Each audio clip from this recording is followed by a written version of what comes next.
All right, good morning, everyone. Today is Wednesday. Let's have a look for today's pre-market game plan.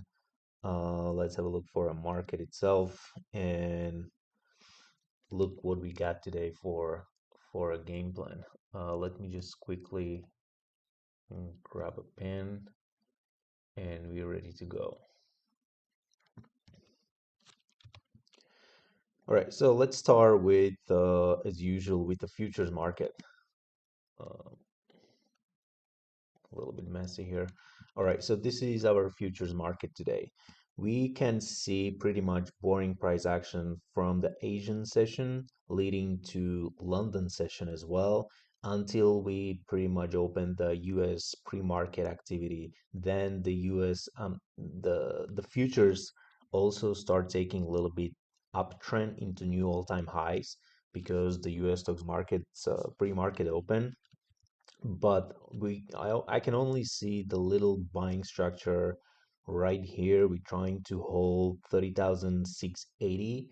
That's going to be my first major potential buying area for a futures market, and that's going to be represent in a Nasdaq at the lower at the yesterday buying structures. Um, So let's move on to the Nasdaq. Nasdaq, we can see the pre-market pretty much holding yesterday buying zone. So the latest buying zone yesterday intraday at the 743.80 level. Also, retest of the previous day.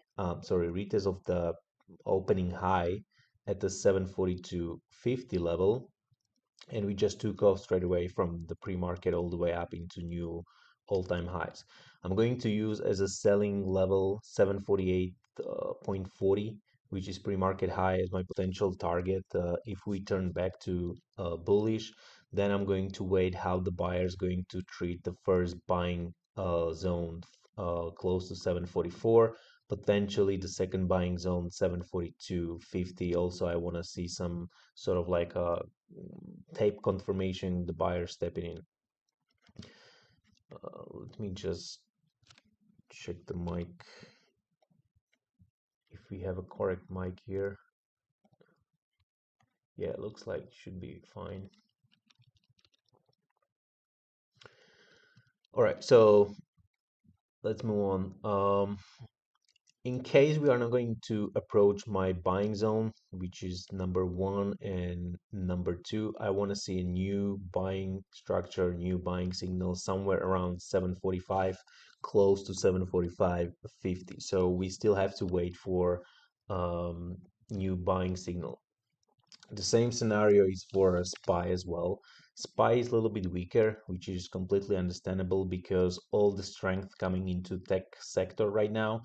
We also held yesterday buying zone 757.60, which is right here, this signal and this volume increase.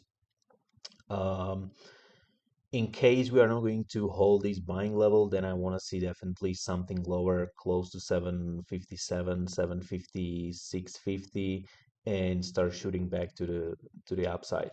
My playbook is still the same. I'm still leaning to the bull side.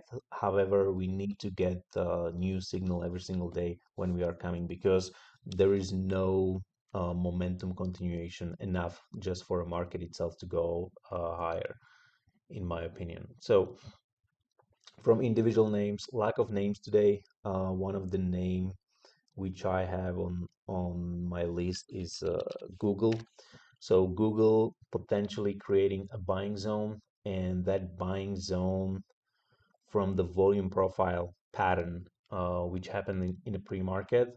So this is typical ending volume. So the market is coming down. We potentially ending volume with the increased volume at the major gap fill level, which is 356.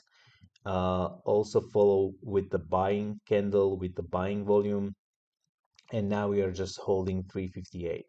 So this is going to be my first area to watch for buyers. If we get back to this level 356, I want to see the tape confirmation. If we are going to shake the low, reclaim, this is your spot to go long as well. And for a second name, I'm gonna go for Intel. Intel because the semiconductor sector SMH is one of the strongest sector, gapping into all-time highs. This is a daily chart gapping into all-time highs 640, showing relative strength. And the strongest sector, I mean, the strongest name from semiconductor names is Intel. Also, perfect scenario, sitting at the daily moving average, ready to bounce for back to all-time highs, back to 130 level. So what I'm looking at from intraday perspective is we definitely going to open a little bit extended to the upside. My ideal scenario would be get back to 111, 112 area and start going higher with the new signal as well. I want to see how we are going to catch up with the intraday moving averages. So the intraday moving average is starting from just below 108 level. So I guess we can potentially catch up with the intraday moving averages around 111, 110, and then just wait for a new signal as well. So this is my plan for today. Stay patient at the open because we need to have a new signals and manage your risk.